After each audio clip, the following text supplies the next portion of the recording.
Donc bonjour à tous, bonjour à toutes. Donc aujourd'hui on va parler toujours sur le chapitre 5, processus managériaux. On va aborder la deuxième partie de la fiche ressource numéro 2 où on verra le modèle d'analyse L-Cage ou le modèle de l'acteur unique ou encore le modèle monorationnel.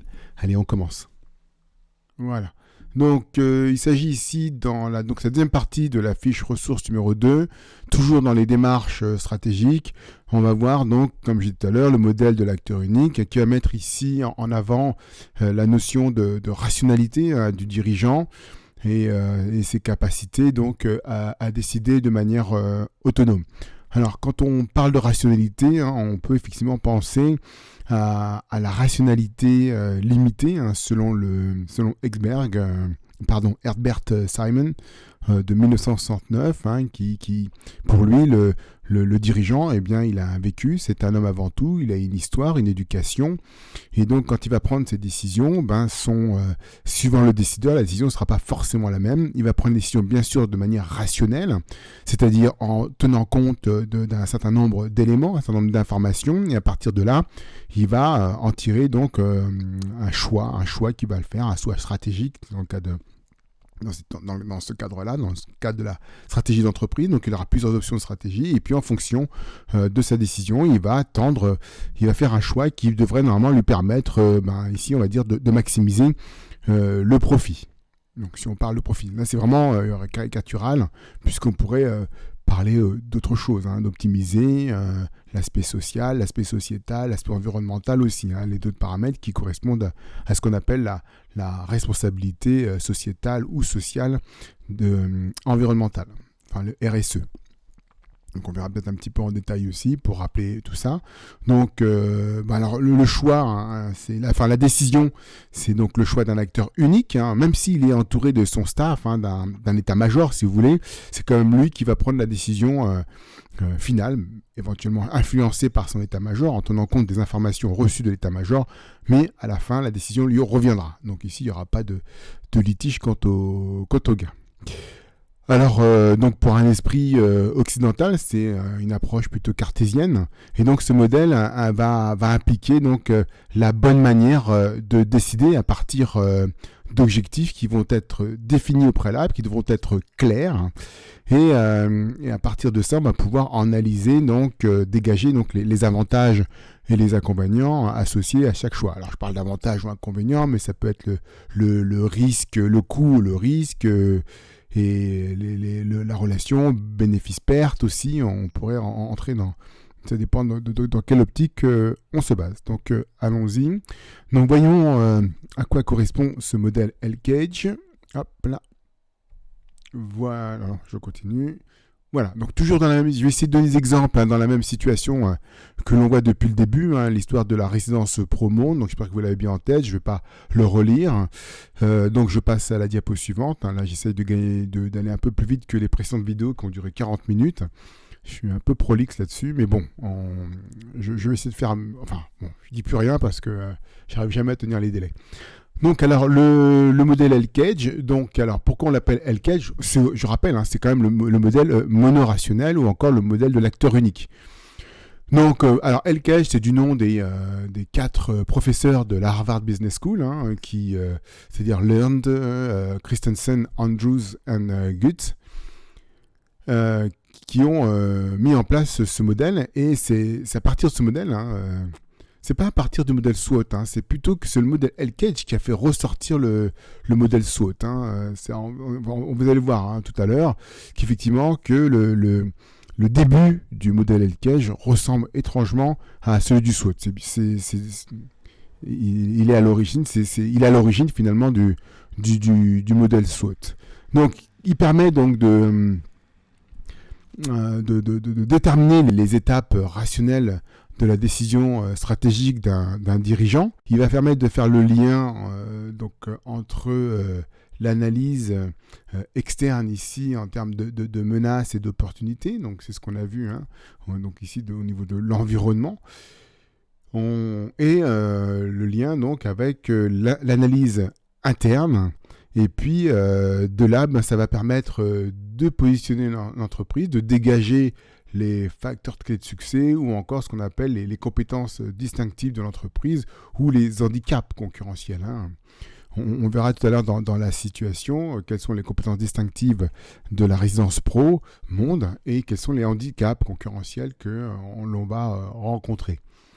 Donc tout ça, une fois qu'on a recensé les facteurs de clé de succès, alors ce que j'appelle les facteurs de clé de succès, c'est l'ensemble des éléments qui sont indispensables pour pouvoir être présent sur le marché, pour pouvoir surpasser les concurrents. Alors généralement on appelle ça aussi les avantages concurrentiels. C'est-à-dire que quand on parle d'avantages concurrentiels, c'est par exemple, ok c'est bien, vous avez un service, vous faites une offre de service, mais où vous proposez un produit, mais il est très intéressant et même important, indispensable, qu'il y ait à côté des services associés. Par exemple, si je prends l'exemple de la résidence pro, boum, vous proposez effectivement un service hôtelier, mais on voit bien qu'aujourd'hui, ce modèle unique, ce modèle économique qui est l'hôtel ne suffit pas pour le faire vivre. Il faut vraiment l'associer à côté, à mon avis, associer d'autres services, d'où la volonté de mettre par exemple une école de langue, une école de numérique, des salles de sport, une agence événementielle pour proposer des activités, tout un ensemble de services satellites qui permettront de viabiliser, de rendre pérenne le projet Résidence Pro. Un autre exemple, je vais prendre un exemple de tous les jours. Si par exemple vous achetez une machine à laver par exemple, et que le jour où elle tombe en panne, vous vous retournez vers le commerçant en lui demandant de faire jouer la garantie, puis qui vous explique que non, ils font pas ça. Allez voir une société à côté, indépendante, qui fera ça pour vous. C'est pas c'est pas comme ça qu'on assure la relation client. Vaut mieux, quand vous achetez un bien, vous assurer derrière qu'il y a un réel service après-vente. Pas une société indépendante où vous êtes au téléphone en train de faire du phoning pour essayer de les avoir. Ils sont jamais joignables, ils sont toujours occupés. Puis finalement, vous vous retrouvez avec votre machine à laver qui est en panne et vous avez besoin de la remplacer, donc vous en rachetez une autre. Faites attention, quand vous achetez un produit, acheter un produit dans un magasin qui assure réellement le service après-vente, qui a un service après-vente. Je ne vais pas donner de nom, ça me démange. Il y a des sociétés qui ne sont pas correctes par rapport à ça. Il y en a plein sur le territoire, mais il y en a d'autres par contre qui font bien leur travail et qui ont compris que leur modèle économique est associé il faut l'associer à d'autres services. Donc, alors là je suis parti j'ai dérapé, je voulais parler des facteurs de succès. Donc les facteurs de succès, c'est avoir un bon produit, avoir un bon service, avoir des bons prix, un bon rapport qualité-prix. Ça peut être aussi avoir un bon emplacement, surtout dans le domaine de l'hôtellerie-restauration. Avoir du matériel, des équipements qui soient performants, qui soient de qualité. Les installations doivent être de qualité. Le personnel, ça aussi c'est important parce que ça fait défaut dans les hôtels. On le voit bien que beaucoup de personnel, on se demande ce qu'ils font là. Ils n'ont pas de formation, ils ne sont pas accueillants. Encore qu'ils n'aient pas de formation, c'est pas trop grave, mais le sens de l'accueil n'y est pas, quoi.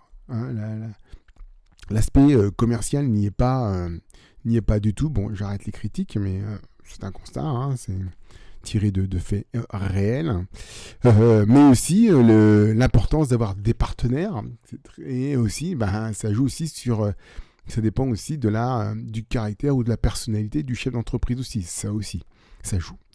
Alors ce sont ce qu'on appelle les facteurs de succès, donc c'est ces éléments-là, à pas confondre avec les actions qui sont une chose.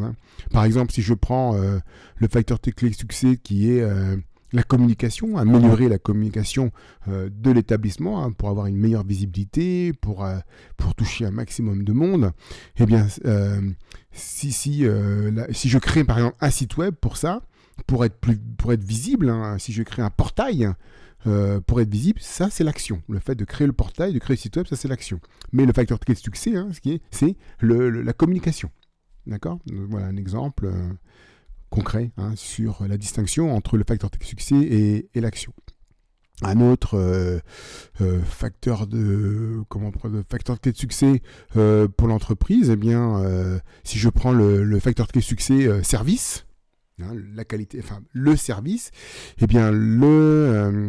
l'action pour pouvoir apporter des services de qualité, ce serait, enfin pour un hôtel en tout cas, ce serait d'ajouter par exemple l'école de langue à l'hôtel. Hein, le fait qu'on ait une école de langue, on va attirer des gens de l'extérieur, ils vont pouvoir dormir dans l'hôtel, et puis on va dispenser des cours. Ça, c'est le choix stratégique ici, c'est de mener une série d'actions pour pouvoir améliorer la communication, et ça peut et l'action, hein, qui est la création d'une école, et fait partie de la stratégie, enfin voilà, de communication.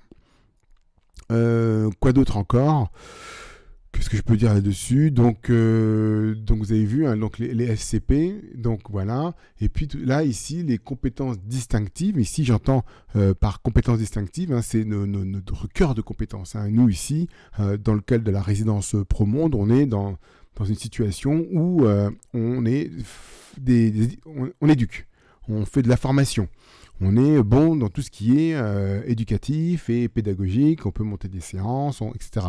Et on peut aussi, l'aspect professionnel de l'hôtellerie-restauration, ça c'est notre cœur de métier, ce que l'on sait faire de mieux. C'est ce qui nous distingue à la limite des autres concurrents. Enfin, s'il y a des concurrents, là on parle des professionnels de l'hôtellerie-restauration, on n'a rien à voir, ce sont des professionnels, nous on est des enseignants du professionnel. Ça c'est une compétence distinctive. La compétence donc de l'entreprise ça permet de faire la différence face aux concurrents. Donc nous, comme je disais tout à l'heure, c'est l'éducation, la formation, la connaissance. On a une grosse compétence distinctive, c'est la connaissance des programmes internationaux sur les mobilités. Hein. Ça, on connaît bien, on sait comment fonctionne la mise en place de mobilité, et on a plusieurs partenaires à travers le monde nous permettant d'attirer des mobilités entrantes chez nous. Et puis pour illustrer les handicaps concurrentiels, eh bien ici effectivement, on a des compétences distinctives, mais on a aussi des handicaps certains. Hein, par exemple, donc là ici, hein, ce que j'appelle les handicaps concurrentiels, c'est le fait, il s'agit là des facteurs fixés non maîtrisés par l'entreprise. C'est ça, hein, avant de donner des exemples. C'est-à-dire qu'il y a un facteur qui est très, très important sur ce marché. C'est par exemple avoir une très bonne communication, aussi bien interne qu'externe. Et là, j'avoue que c'est notre point faible. Hein. Je l'ai déjà dit dans la précédente vidéo. Effectivement, la communication est l'un de nos points faibles. Et là, donc, il va falloir mener des actions si on veut réduire cet handicap concurrentiel. Hein. Donc, c'est-à-dire mettre en place pour la communication externe, par exemple, c'est de mettre en place créer un poste de community manager qui aura pour charge de gérer tout ce qui est site web, portail et réseau. Et puis pour la communication interne, ici, effectivement, on voit bien qu'il y a malgré les efforts qui ont été faits, mais il y a toujours des soucis de communication interne. Donc, ce serait bien, par exemple, je sais pas moi, d'avoir un portail ouvert à tout le personnel, ouvert aux élèves, sur lequel ils pourraient communiquer. Hein. Bon, on a cet outil-là, mais on l'exploite pas vraiment, quoi. Déjà parce que beaucoup d'entre nous ne maîtrisent pas le NT, hein, qui s'appelle Colibri. Enfin bref, je ne vais pas rentrer dans des détails internes, mais on voit qu'on a un gros souci de communication de part et d'autre. Hein. L'outil est là, mais il est mal exploité, donc il faudra assurer. Normalement, on devra assurer les formations qu'il faudra dans le cadre de la résidence monde, de façon à ce que les salariés et éventuellement les apprenants puissent rentrer dans le dispositif et voir les communications qui y sont faites avec, pourquoi pas, hein, on va essayer de banaliser, utiliser les outils qu'ils détiennent, c'est-à-dire leur téléphone, leur tablette, leurs ordinateurs, de façon à ce qu'ils puissent voir en temps réel leur poste, leur mission, leurs tâches, etc. Alors, je vais passer directement à la diapositive suivante. Ainsi, encore une chose, là, je vois les DAS ici. Effectivement, on va lire qu'à partir de ce modèle SWOT, non, alors c'est pas à partir du modèle SWOT et déterminer les facteurs clés de succès, à partir du modèle L-Cage. Non, finalement, je ne vais pas modifier parce qu'effectivement, ça a du sens. Hein, à partir du modèle SWOT, c'est parce qu'à l'entête du modèle L-Cage, on a les éléments constitutifs du SWOT. Hein. C'est de là d'ailleurs que vient le SWOT, hein, de cette partie-là. Et donc, ce modèle SWOT va nous permettre de mettre en évidence, de mettre en avant, en exergue les facteurs clés de succès, les compétences distinctives et les handicaps qu'on a tout à l'heure expliqués. Et donc, ça va permettre de faire des choix stratégiques Et ces choix stratégiques devra tenir compte, l'option que l'on va prendre stratégique, c'est-à-dire, je rappelle, l'option stratégique, ça regroupe l'ensemble des actions qu'on va devoir mener pour pouvoir mettre en place, répondre à nos objectifs. Et donc, ces choix stratégiques devront tenir compte non seulement des valeurs du dirigeant, dans cette notion de rationalité limitée de Herbert Simon, de 1969, et aussi tenir compte des valeurs de l'environnement. Alors quand je parle des valeurs de l'environnement, c'est le fameux RSE, parce que ces paramètres-là, il faut en tenir compte dans le choix stratégique. Et puis après, on va passer à la politique fonctionnelle. Alors cette politique fonctionnelle, c'est la mise en place, la mise en œuvre des moyens que l'on a, et puis l'allocation des ressources, de façon à répondre aux objectifs, soit à mettre en avant nos forces, mettre en avant nos compétences distinctives en fonction de nos facteurs de clé de succès et réduire nos handicaps concurrentiels. Le choix stratégique ici, il peut être segmenté. Ça peut être des segments stratégiques suivant la taille de l'entreprise. Si on voit que dans l'entreprise, il y a comme des mini-entreprises, des sous-systèmes de l'entreprise. C'est ce qu'on appelle les DAS, les domaines d'activité stratégiques. Ça veut dire que ces domaines d'activité stratégiques, ça signifie qu'il peut y avoir des activités de l'entreprise qui, en amont jusqu'en aval, sont indépendants. C'est-à-dire ne dépendent pas des autres activités, donc qui peut être gérée comme une petite entreprise, une mini-entreprise dans l'entreprise. Donc, effectivement, pour chaque type de DAS, on pourra avoir une stratégie différente.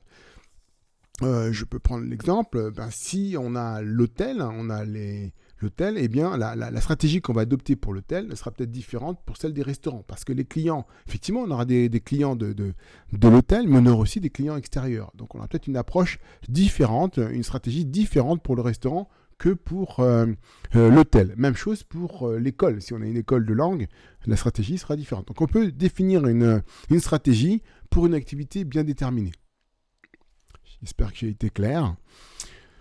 Donc allons-y pour la diapositive suivante où on va présenter donc le système L-Cage. Voilà, donc c'est le même organigramme que tout à l'heure, mais en plus grand. Donc je vais remarteler, je vais me répéter.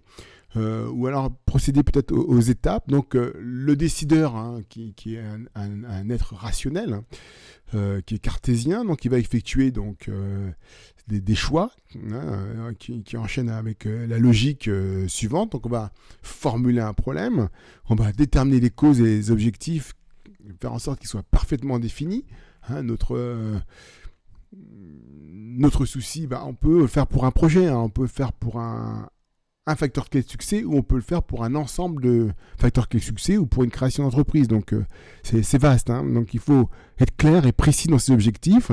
Donc si je prends le facteur clé de succès de tout à l'heure, on a parlé de la communication, où effectivement on constate qu'il y a un manque de communication qui crée un manque de visibilité, un manque d'attractivité.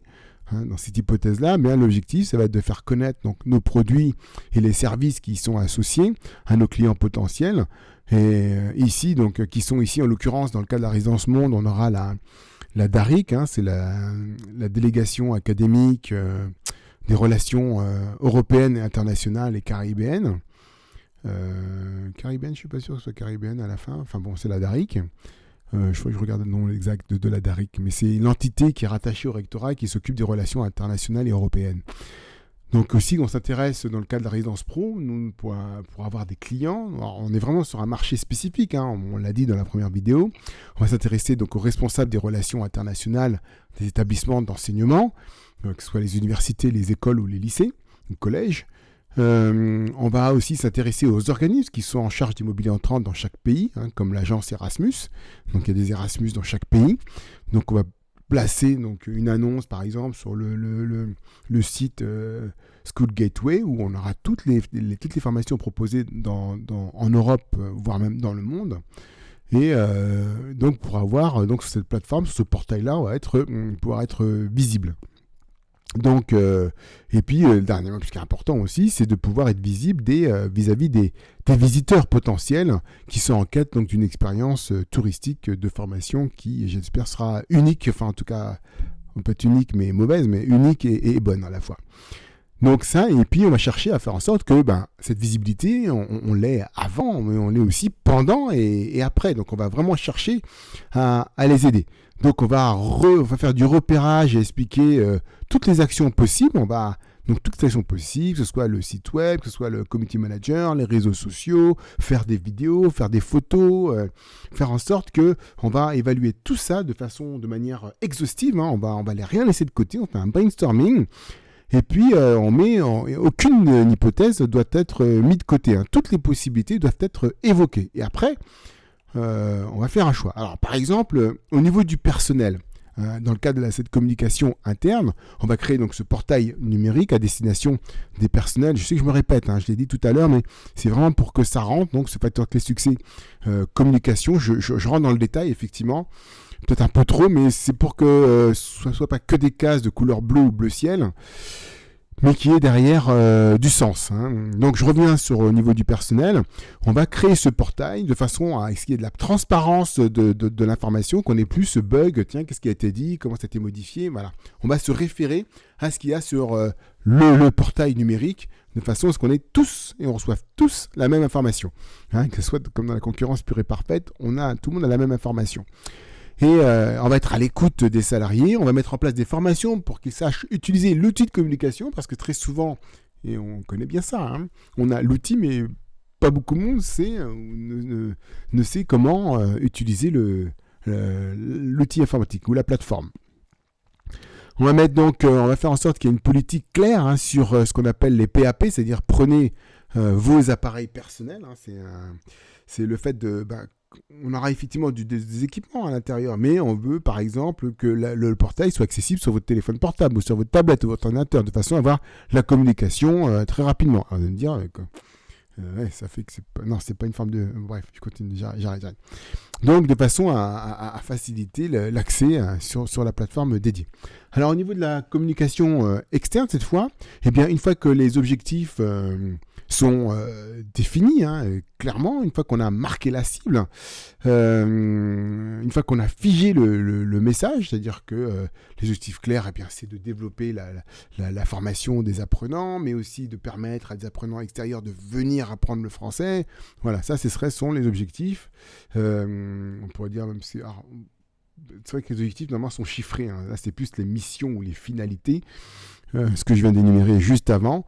La cible marquée, ça va être, on va s'arranger pour que ce soit des étudiants ou des personnels qui soient financés par le biais de bourses Erasmus ou de d'autres dispositifs internationaux. Donc ça, c'est notre cible. Et puis, on va avoir un message. Le message, ça peut être par exemple venir apprendre le français sous le soleil des Caraïbes. Ça, c'est le message qu'on peut envoyer, diffuser.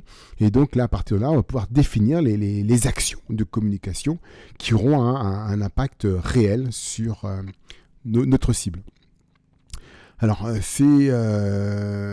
il va falloir travailler l'identité visuelle, notre identité visuelle, c'est-à-dire travailler le logo, la typographie, les couleurs, et tout ça, ça devra être à l'entête de toute notre communication, notre papier, nos lettres, nos courriers, devront être avec cette en-tête-là, avec cette typographie, les logos et la couleur. On devra avoir aussi un site web. Le site web, il faut qu'il soit responsive, c'est-à-dire qu'il puisse modifier son format en fonction de l'appareil numérique utilisé. Si vous avez une tablette, c'est beaucoup plus grand. Par contre, si vous avez un téléphone, c'est plus petit. Donc, on va pouvoir, l'application, en tout cas, le site web, doit pouvoir s'adapter au type d'appareil que le client aura en main. C'est-à-dire qu'il doit être, et puis, il doit être élastique, ce site web. On doit pouvoir porter des modifications lorsqu'il y a des changements de l'offre, ou le changement de goût, ou les changements de besoin. Les réseaux sociaux aussi seront très sollicités. On va mettre en place des choses pour que on puisse montrer les chambres, les services, les équipes qui travaillent, mettre en évidence les visiteurs en pleine activité, présenter le pays Martinique à partir de documentaires faits en interne ou qu'on rachèterait à des professionnels ou faits par des professionnels. On va pas hésiter à mettre des hashtags, hashtag voyage, hashtag vacances, formation, etc. On va faire des campagnes de email, des campagnes de mailing. On va faire du mailing pour rester en contact avec nos clients, que ce soit avant, pendant ou après. Enfin, le but du jeu, c'est de faire en sorte que nos clients soient nos ambassadeurs. Éviter qu'ils soient nos détracteurs. Mais nos ambassadeurs, on va pour ça les aider. On va les aider dans le montage de leurs films, les inciter à publier leur aventure sur les réseaux sociaux. Et à charge pour le community manager de veiller à ce que l'information passe bien, à ce que s'il y a des choses qui ne vont pas, les repérer pour qu'on puisse nous ensuite les corriger, faire des actions correctrices. Mais voilà, donc c'est tout un ensemble d'éléments au niveau donc externe qu'on pourra mettre ensemble en place, et puis on va évaluer donc pour chaque critères, on va mettre en place des objectifs, des préférences, et puis on va les quantifier, les évaluer, comme je disais tout à l'heure, en termes d'avantages et d'inconvénients, de coûts, de bénéfices ou de risques ou de gains. Enfin, on fait le choix, on va prendre la solution qui va nous permettre de maximiser donc notre objectif. Alors, nous, ce sera bien sûr le résultat, mais aussi la formation de nos élèves, et puis de nos apprenants venus de l'extérieur. Donc voilà, en résumé. Donc là, voilà, vous avez les deux rectangles en haut, c'est le SWOT. On analyse les menaces, opportunités. Donc ici, on va dégager les facteurs clés de succès, qui rappellent un bon produit, les bons prix, le personnel, le chef d'entreprise. Ce sont les facteurs clés de succès. On va dégager de là nos compétences distinctives et malheureusement aussi, enfin pas malheureusement, on a des handicaps, il faut les assumer. On a des handicaps concurrentiels, donc on va essayer de les réduire en les analysant. Et puis donc, en fonction des facteurs clés de succès, des compétences distinctives ou encore des handicaps concurrentiels, on va déterminer on va faire un choix, déterminer un certain nombre d'actions possibles, on va faire un choix stratégique qui va dépendre, ce choix, en fonction de toutes les possibilités qu'on aura étudiées de manière exhaustive, en fonction du RSE et des valeurs personnelles du dirigeant. Et bien voilà, on va pouvoir mettre en place une stratégie qui va définir donc les objectifs, dans lequel on aura des objectifs, des activités et un programme d'action. C'est ce qu'on appelle la politique fonctionnelle. Voilà, c'est terminé pour cette séance. Donc j'espère que j'ai été bref cette fois. Je vous remercie. Bonne soirée.